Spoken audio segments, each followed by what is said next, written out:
within the clinical program.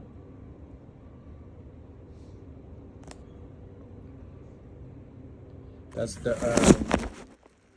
Is that the one that I have to like promote like a club? It just adds any professional development or professional growth experiences. No, I didn't do that. Yeah. Um, did you?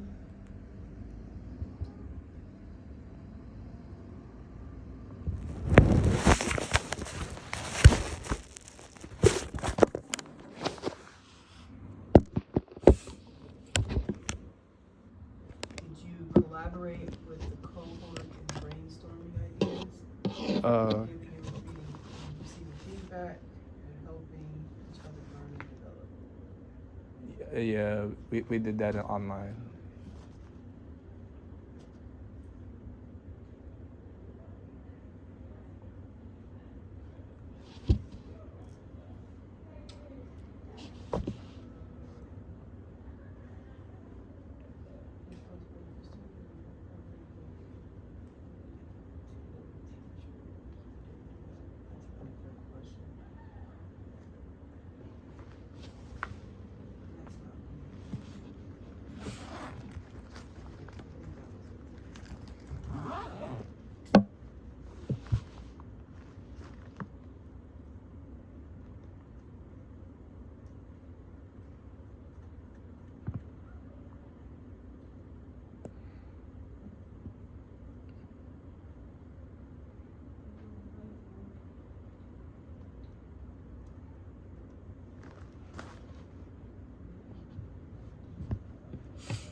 Is the U-Haul restroom open for the girl?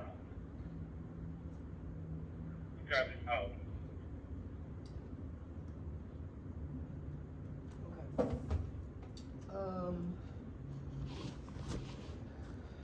How do you think today went? The lesson for or the assessment, I think it was okay. I feel like for first period they were doing the assessment quite well, and then second period is more of like performing the shooting and not so much of like how to shoot the shooting form. Say that again. For first period, it was more of what?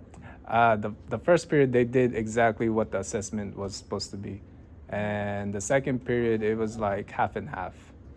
Some people tried to do the shooting form, and then the other people they just shoot it as normal, and yeah, that's how it turned out.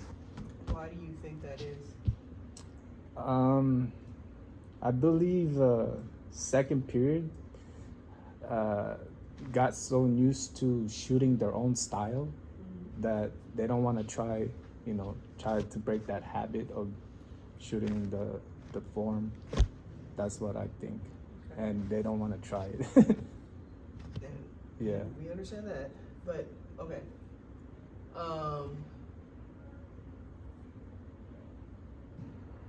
I guess I'll get to my next statement. Anything else? I think overall it was good. I'm starting to get more used to the class environment and things like that. Yeah. So my notes that I took are specifically on zero period. And we can talk about first period as well. Okay. As far as classroom management is concerned, although you are doing better at it, you're still talking when students are talking. Okay. You start talking and they eventually stop talking, but you were talking while they were talking instead of getting their attention before you start talking. Okay. Okay. What was your expectation for students to do after they were done testing? My expectation, like after the assessment, for them to like continue to practice their shooting form and just enjoy. Yeah. Why would they practice their shooting form if they've taken the test already? To perfect it, Why? like in further. Well, I was thinking like when they play basketball again, they can, in the future, so they can like have a peace of mind. Oh, I want to try it like that. Yeah. Students in general don't think that way, Okay. right? What did they end up doing after they were done testing? They just lounge. Some student lounge and sat. Others continue to shoot, and others play their little game. Yeah. So when it comes to classroom management, clear expectations are important, right? So that they know what they're expected to do, you know what they're expected to do, and everybody's expected to be doing something, Okay. okay? If they are just allowed to do whatever they decide to do, those decisions aren't always going to be good decisions. And if for no other reason, it's gonna it didn't happen in zero period today, but it can draw your attention away from those you're trying to assess, right? If they make decisions that aren't the best decisions, because then you have to deal with them, people that are trying to test, their test is interrupted. You see what I'm saying? Yeah. Okay. That didn't happen, but if we have poor classroom management, if we do not have all the time accounted for, those are the things that can happen. I see. Okay. Overall, your instructions were better in that you had a criteria. This is what I'm looking for when you are doing your shooting test. It was process over product, which is good. Okay. So you talked about the guide hand, your shooting hand a little bit. They're still missing a few things. So those things were good. It wasn't completely correct, and it wasn't complete. Okay. In almost anything in athletics, it's not just the focal point, which are hands, right? You didn't talk about their base. You didn't talk about their body position. And there's a lot of different things that were missing. So learning the skills on your part is still extremely important so that you are assessing the right things. If we're talking about their base, like what their legs and their feet were doing, some of them would have been more successful or felt more successful if they had a wider base of support. Most of the shooters, their feet were close together. And that's a simple fix, and within their body they would feel more successful at the skill because you're better. Just when you're better balanced, you just feel better at doing the things. They'd be able to generate power from their legs, so the ball actually goes where they want it to go. So all those different kinds of things. But you have to understand the full skill in order to not only teach the full skill, but hold them accountable for the full skill. Does that make sense? Yes. Today is what your first day of shooting should have looked like. Okay. Why? You gave specific criteria. Again, it wasn't complete and it wasn't completely correct, but it was something, and it was better than what you gave on the first day. Everybody went to where they were supposed to go to. You came around to each group, you watched them perform the skill, and you gave feedback. Okay? Now, if that was your first day, now they know, hey, this is what I'm being held accountable for, and then you give them a skills checklist, and then they can peer assess. Now they're practicing the skill instead of getting comfortable in their own because they weren't held accountable for it. Okay. Right? Yeah. So again, today is what your first day of that particular skill should have looked like. Okay? Where there's feedback from you, accountability, they know exactly what they're expected to do, so they know how to be successful. And it's not just, I have the ball, I'm going from A to B and dribbling, or I have the ball, if it leaves my hand and it heads towards the basket, then whatever. I get excited when I make it, not just because it's excited to make the basket, but because that's success, Yeah. right? And not thinking success is doing it correctly. Okay. All right.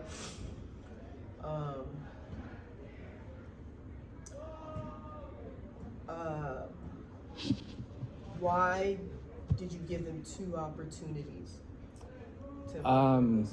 I wanted them to warm up, and also like I want to see whether they're just gonna shoot their own shot, or whether they're gonna do the shooting form. That's what I wanted to see. So I want them first to just do a normal shot, and then try to do it this way, and then they get to try to do the shooting form. That's why. So if you're assessing them, you're not teaching them. Because at that point, you want to see what they know and what they can do. Okay. Right? Yeah. If I say, I'm going to test you on this, and you already gave them beforehand, like they know what they're supposed to be doing. You did that in the very beginning of class, right? Now I want to see what you can do and what you know. But as soon as you make a mistake, I correct it. Do I know what they know now, or I know that they just made an adjustment based on what I said? I see what you're saying. Okay. Again, which is why what you did today is perfect for the beginning. Yeah. Okay. When you're doing the assessment, first of all, try to take yourself out of it as much as possible. Okay. So yes, you're going to be standing there. Yes, you have your criteria and everything. You're writing things down, but make them have a partner. They were already in teams and groups, right? You shoot, you rebound, and then you just rotate through and make sure I see everybody. Okay. And you stand off to the side so that they're just doing it. 2, when it comes to skills like this, it is, in my opinion, it is ideal to give them multiple opportunities. Because sometimes it's nerves, sometimes it's like you want to see if they self-correct, right? So I try to give somewhere close to 4 or 5. Oh, I see. Right? But I don't always tell them that. So like if you and Casper are testing, let's say you're shooting, Casper's rebounding for you, hey, just shoot until I tell you guys to rotate, right? Mm-hmm. And I'm gonna look for, if you can, like the first 2, they're spot on, I might have you rotate right away. Oh. But I've also been watching you and watching what you do throughout the time, those formative assessments.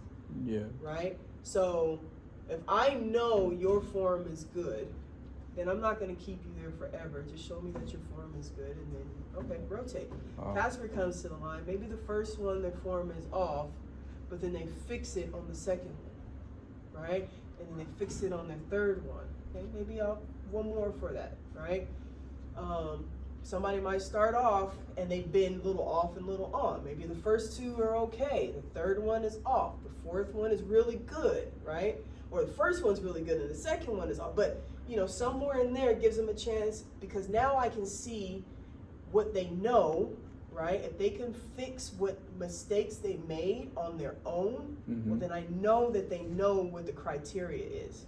It's just, can they get their body to do it? Okay? Different people have different numbers.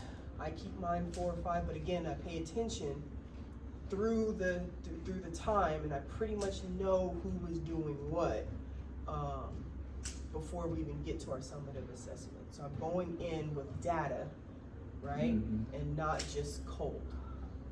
Some people like to do 10, some people 8. I just personally think 2 is really, really low. I see what you're saying. Okay. Not impossible to do that. Yeah. I just think it's low. Okay.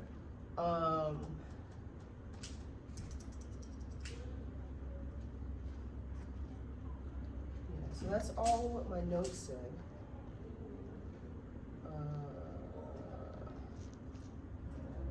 Yeah, so that's everything from my notes. Anything else?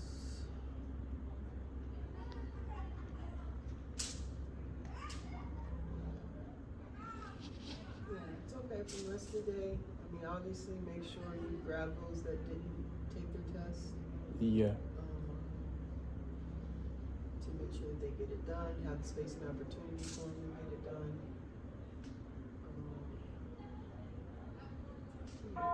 Any questions for me?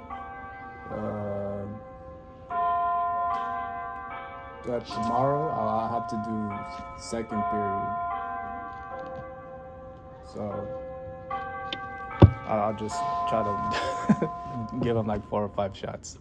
And, I yeah. mean, it's an opportunity to give them to make an adjustment. Yeah.